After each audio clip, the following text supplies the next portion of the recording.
ছাত্র জনতার ঐতিহাসিক বিজয়ের দিন আজ ২৪-এর এই দিনে রক্তসমুদ্রে পতন হয় ফ্যাসিস্ট শেখ হাসিনার। ১.৫ দশক ধরে গড়া ক্ষমতার দম্ভ মুহূর্তেই ভেঙে চুরে একাকার হয়ে যায়। সেই ঐতিহাসিক সন্ধিক্ষণের সাক্ষী হয়েছে বাংলাদেশের আপামর জনগণ।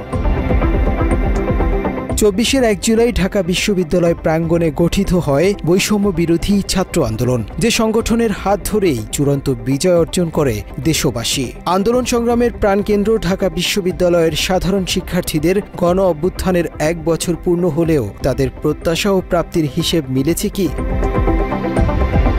বিশ্ববিদ্যালয়ের কয়েকজন শিক্ষার্থীর সাথে কথা হয় বাংলা এডিশনের। তারা জানায় প্রত্যাশা ছিল আকাশ ছোঁয়া, যার কিছুটা পূরণ হলেও অধিকাংশই রয়ে গেছে অধরা। তবুও হতাশ হয়নি, নতুন দেশ গড়ার স্বপ্নে এখনও বিভোর তারা। হাসিনা পালিয়ে যাওয়ার পর যে বাক স্বাধীনতা তারা ফিরে পেয়েছে তার হারাতে চায় না।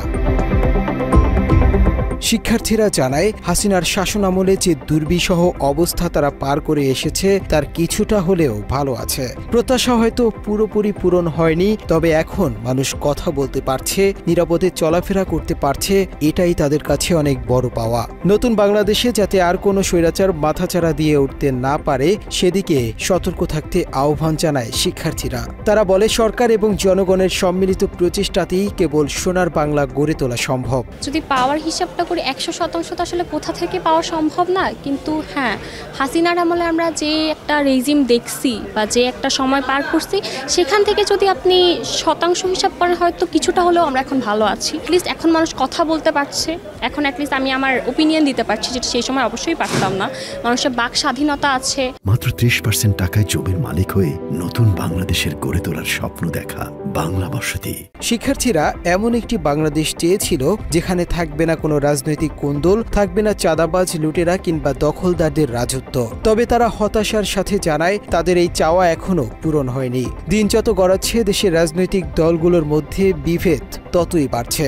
তবে কিছুটা অনুযোগের সুরে তারা বলে দেশে এখন কোনো নতুন প্রভু না থাকায় যে কোনো বিষয়ে তারা কথা বলতে পারছে, এটি তাদের জন্য বড় পাওয়া। আমরা প্রত্যাশা করেছিলাম যে একটা সুস্থ গণতান্ত্রিক একটা সমাজ পাবো, যেখানে রাজনৈতিক সংঘাতটা থাকবে না, চাঁদাবাজি থাকবে না, টেন্ডারবাজি এই জিনিসগুলো থাকবে না, এই ধরনের কালচারগুলো থাকবে না, এরকম একটা প্রত্যাশা ছিল।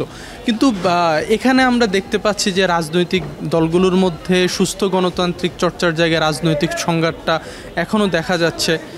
চাঁদাবাজি নিয়ে তো আমরা আসলে সবাই কনসার্ন। আমরা চাই যে নির্বাচনটা সুষ্ঠু হোক,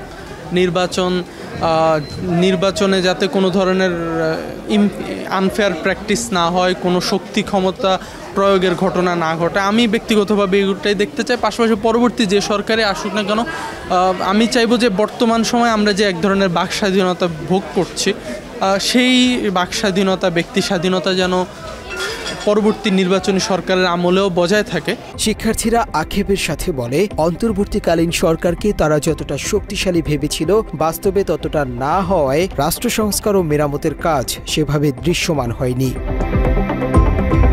তারা জানায় বিগত দিনগুলোতে সরকারকে চাপে রাখার জন্য কোনো শক্তিশালী বিরোধী দল ছিল না বলেই খুব সহজে দমন পীড়নের মধ্য দিয়ে সরকার ফ্যাসিস্ট হয়ে উঠতে পেরেছে। আমাদের প্রত্যাশা অনেক বেশি, সেই প্রত্যাশা এখনো পূরণ হয়নি।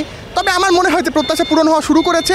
সেই প্রত্যাশা পুরোপুরি পূরণ হতে আসলে একটা ডেমোক্রেটিক গভর্নমেন্ট এবং একটা ডেমোক্রেটিক বিরোধী দল, যেটা আমাদের অনেক বছর ল্যাকিংস ছিল, যে কোনো বিরোধী দল ছিল না। বিরোধী মত বা সরকারের ভুলগুলো ধরিয়ে দেওয়ার জন্য যে সাপোর্ট দরকার, সেটা বিএনপি রাজনৈতিক দল হিসাবে করে থাকলেও সেটা সম্পূর্ণ পাবলিক সাপোর্ট আসলে পাইনি সম্পূর্ণ সময়ে। সেই জায়গা থেকে আমার কাছে মনে হচ্ছে যে আমরা সেই রাস্তায় চলা শুরু করেছি এবং খুব যে রাস্তায় চলছি সেটা ইনশাল্লাহ আমরা দ্রুতই সাকসেসে পৌঁছাবো।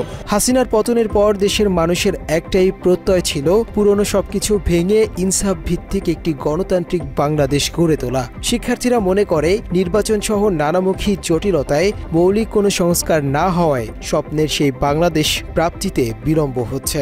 বিগত সরকারের পতনের পরে বা পতনের যে প্রক্রিয়াতে, সেখানে মূল বিষয় ছিল যে পুরনো সব কিছুকে ভেঙে তারপর নতুন করে সংস্কার করা, নতুন করে তৈরি করা, বা যদি এক কথায় বলি তাহলে গণতান্ত্রিক একটা বাংলাদেশ তৈরি করা। কিন্তু আমার মনে হয় না যে নির্বাচন এবং অন্যান্য সকল জটিলতা, প্রশাসনিক জটিলতার কারণে এই সংস্কার কিংবা এই গণতান্ত্রিক প্রক্রিয়াটা আসলে খুব ভালোভাবে বাস্তবায়িত হচ্ছে। কিন্তু যদিও এটা খুব শর্ট টাইম, এরপরেও আমরা হয়তো আশাবাদী মানুষ হিসেবে, হাল ছেড়ে না দেওয়ার মানুষ হিসেবে বা বিপ্লবী চেতনার অধিকারী মানুষ হিসেবে আমরা আশা করি যে হয়তো সামনে আমরা সবাই মিলে সেই স্বপ্নের বাংলাদেশটা তৈরি করতে পারবো।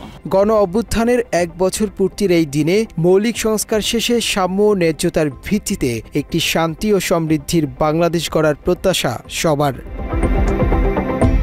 মুনতাসির তাশরিফ, বাংলা এডিশন, ঢাকা।